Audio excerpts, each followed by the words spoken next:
स्वागत है आपका अपने इस चैनल मेडिकली ज्ञान में। आज हम लेके आए हैं आपके लिए एक और टॉपिक जिसके अंदर बात करेंगे निमोनिया के बारे में। निमोनिया अक्सर देखा जाता है बच्चों में, बूढ़ों में ये निमोनिया हो जाता है। सर्दी आई, निमोनिया हो गया, सर्दी जुकाम हो गई, निमोनिया हो गया। ऐसी कंडीशन काफी आपको देखने को मिलेगी, तो उसके बारे में आज बात करेंगे किस तरीके से इसका ट्रीटमेंट किया जाता है, क्या इसके सिम्टम आते हैं और कैसे अपने इसको क्योर करते हैं। तो बात करते हैं निमोनिया होता क्या है। तो देखिए, आपका जो लंग्स होते हैं, लंग्स के चारों तरफ एक बाहरी परत होती है जिसे हम पैरेंकाइमा लेयर कहते हैं। इस पैरेंकाइमा लेयर के ऊपर किसी भी इंफेक्शन की वजह से, कोई इंफेक्शन आया, उसकी वजह से क्या हुआ, सोजन आ गई, इन्फ्लामेशन हो गया, तो उसकी वजह से क्या होता है, वहां पर इन्फेक्टेड फ्लूइड भी भर जाता है। मान लीजिए पस हो गया है, तो ऐसी कंडीशन में पानी भर जाना हल्का निमोनिया की कंडीशन कहते हैं। निमोनिया कंडीशन के बारे में बात करते हैं। निमोनिया कंडीशन के बारे में बात करते हैं तो इसके अंदर जो कोज होते हैं उनकी बात करेंगे, किस तरीके से ये फैलता है, क्या होता है। तो कॉमन कोल्ड या तो किसी को हो, या फिर कोई वायरल इन्फेक्शन हो जाए, कुछ बैक्टीरियल इन्फेक्शन है जैसे निमोनियाई बैक्टीरिया है, डिप्लोकोकस निमोनियाई, ये हो जाए। आपको ज्यादा सर्दी लग गई है, लंबे टाइम तक स्मोकिंग वगैरह कर रहे हैं, अल्कोहलिज्म हो किसी के, इस तरीके से हो जाए।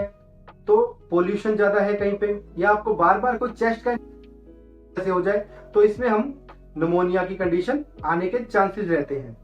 अब बात करते हैं अपने इसके अंदर निमोनिया के अंदर कि इसके सिम्टम क्या होते हैं। जब सिम्टम की बात करते हैं तो इसके टाइप के अकॉर्डिंग सिम्टम होते हैं। इससे काफी तरह के टाइप होते हैं। मान लीजिए आपके चेस्ट का थोड़ा सा हिस्सा ही, किसी लंग्स का छोटा सा हिस्सा ही इसके अंदर इन्फेक्टेड हुआ है, या फिर हो सकता है आपकी ब्रोंकिया, ये सांस की नली है, इतनी इतनी इन्फेक्टेड हुई है।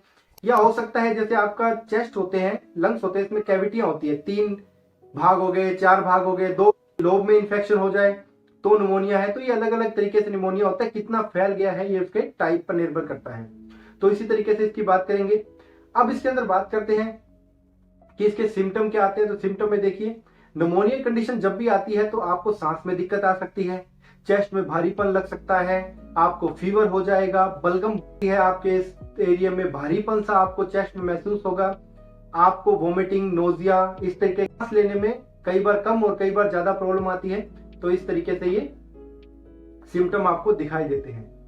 अब अपने आते हैं सिम्टम के बाद इसके जब डायग्नोसिस किए जाते हैं। तो डायग्नोसिस की बात करें तो निमोनिया के डायग्नोसिस क्या होते हैं। चेस्ट की जितनी भी जांचें हैं, मान लीजिए वो एक्सरे कराया जाए, डॉपलर में कराया जाए, कई बार सीटी स्कैन, एमआरआई की भी जरूरत पड़ सकती है। सीटी स्कैन चेस्ट का किया जाता है जिसके अंदर आपके कुछ क्राइटेरिया होते हैं, नंबर दिए जाते हैं जिसके अकॉर्डिंग सीवीटी देखी जाती है, जो भी कोविड के अंदर कराए गए जा रहे थे, HRCT। इसके साथ ही कुछ आपके सपुटम निकल रहा है, जो उसका टेस्ट कराएगा, उसका कल्चर किया जाता है कि कौन सा बैक्टीरिया आपको इफेक्टेड कर रहा है। और इसके साथ ही ये देखा जाता है कि ब्रोंकोस्कोपी की जाती है, अंदर तक कैमरा डाल के भी देखा जाता है कि कहीं पे कोई ऑब्स्ट्रक्शन आ गया है, रुकावट आ गई है, कौन सा इन्फेक्शन है, कोई और चीज अंदर चली गई है, वायरल हो गया है, पानी कितना है, ये चीजें भी इसके अंदर देखी जाती है। अब चेस्ट के इन्फेक्शन आने के बाद आपका थोरोसिंथेसिस, कई बार पानी वगैरह भर जाता है, तब क्या करते हैं, चेस्ट के अंदर एक सुई डालकर कैविटी से आप लंग्स के चारों तरफ से क्या आता है, फ्लूइड को निकाला जाता है। फिर उसकी जांच की जाती है कि ये किस तरीके का फ्लूइड है, बैक्टीरिया की वजह से हुआ है, इन्फ्लामेशन, तो इस चीज में ये देखा जाता है। ऐसी कंडीशन में सांस में ज्यादा दिक्कत आती है, तो ये ओल्ड एज में ज्यादा घातक महसूस हो सकता है। तो इसके लिए बात करते हैं कि इसमें चकते वगैरह बन जाते हैं, बॉडी के ऊपर कई बार चकते वगैरह भी बन जाते हैं, चेस्ट में पेन होगा आपके। डायग्नोसिस ये हमारे थे। अब हम आते हैं ट्रीटमेंट में। तो ट्रीटमेंट में देखिए, आपके सबसे पहले जो जो कारण है उसके अकॉर्डिंग ट्रीटमेंट किया जाता है। हम सिर्फ आपको इंफॉर्मेशन प्रोवाइड करा रहे हैं, हम कभी भी ट्रीटमेंट का आपको नहीं कहते हैं। ट्रीटमेंट हमेशा डॉक्टर की सलाह से लीजिए, कई बार ये घातक भी हो सकता है अपने आप से लिया हुआ ट्रीटमेंट। तो इसके अंदर फीवर जब आता है तो हम उसके अंदर पैरासिटामोल देते हैं। आपके इन्फेक्शन कौन सा है, बैक्टीरियल इन्फेक्शन है, तो हम इसके अंदर एंटीबायोटिक थेरेपी स्टार्ट करते हैं। एंटीबायोटिक में अमीकासिन आप दे सकते हैं, ठीक है। मोनोसेफ नाम से आता है इंजेक्शन, वो लगाया जा सकता है, जा सकती है। ओफ्लोक्सासिन दिया जा सकता है। कुछ ऐसी मेडिसिन, सिप्रोफ्लोक्सासिन वगैरह मेडिसिन आपको दी जा सकती है। मान लीजिए फ्लूइड ज्यादा हो गया है तो ये इंजेक्शन में मेरोपेनम वगैरह भी ऐड करके इसको और ज्यादा बढ़ा दिया जाता है, इसकी डोज बढ़ा दी जाती है। कुछ इसमें एंटीबैक्टीरियल मेडिसिन के साथ एंटी फंगल या फिर वायरल ड्रग भी यूज की जा सकती है। कई बार डॉक्सीसाइक्लिन का भी यूज कर सकते हैं। इसके साथ ही एंटीवायरल में साइक्लोवीर वगैरह यूज की जाती है अगर जरूरत हो तो। अगर ये वायरल की वजह से नहीं हुआ है तो आप नॉर्मली इसके अकॉर्डिंग कर सकते हैं। सांस में दिक्कत आती है तो उसके लिए ब्रोंकियो डायलेटर, ब्रोंकियो मतलब होती है सांस की नली, डायलेटर मतलब उसको खोलने वाली, तो ब्रोंकियो डायलेटर दी जाती है। आपने देखा होगा भाप लेते हैं आप, नेम्बोलाइज लेते हैं, उसके अंदर ब्रोंकियो डायलेटर जलता है जो अंदर जाके क्या होता है नली को खोल देता है और आपको सांस अच्छे से आने लग जाती है। कई बार इस कंडीशन में दर्द वगैरह होता है तो पेन के लिए पेन किलर, कोई नॉर्मल पेन किलर, या फिर अगर ज्यादा हो रहा हो तो ओपोइड एनाल्जेसिक का मतलब मॉर्फिन वगैरह, ट्रामाडोल ऐसी चीजों का भी यूज किया जाता है। इसके साथ ही अब यहां पर मान लीजिए ऑब्स्ट्रक्शन आ गया है, एंडोट्रैकियल ट्यूब भी डाली जा सकती है, ईडी ट्यूब है वो डाली जा सकती है। इसका हमने वीडियो बना रखा है कि किस तरीके से एंडोट्रैकियल ट्यूब को आप ईडी ट्यूब को अंदर डालते हैं, तो आप हमारे वीडियो और देख सकते हैं। उसके अंदर आपको काफी इंफॉर्मेशन, काफी प्रोसीजर और काफी मेडिसिन के बारे में पता चलेगा, तो आप विजिट कर सकते हैं हमारे चैनल को।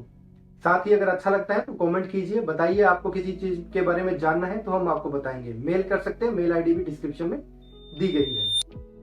अब इसके साथ अगर मान लीजिए वॉमिटिंग आ रही है तो एंटीमाइटिक मेडिसिन, O2 थेरेपी, कई बार इसके अंदर सेडेटिव मतलब बेहोशी की दवाइयां भी दी जाती है। अगर ज्यादा ही दिक्कत हो जाए किसी को तो उसके अंदर बेहोशी की दवाइयां भी कुछ यूज की जाती है डॉक्टर के अकॉर्डिंग ही।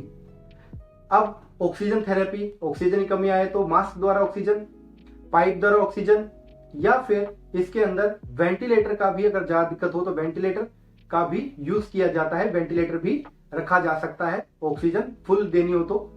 अब इसके साथ कुछ साइकोथेरेपियां, कुछ फिजियोथेरेपी वगैरह भी इसके अंदर दी जाती है।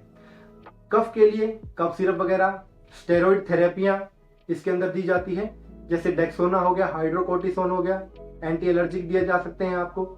आईवी फ्लूइड बहुत कम मात्रा में इसके अंदर दिया जाता है, फिर आपके इम्बैलेंस को मेंटेन किया जा सके, बैलेंस बनाया जा सके आपकी बॉडी के इलेक्ट्रोलाइट का, क्योंकि जितना आप देते हैं फ्लूइड अगर ज्यादा तेजी से दिया जाए तो ये फेफड़ों में जा सकता है।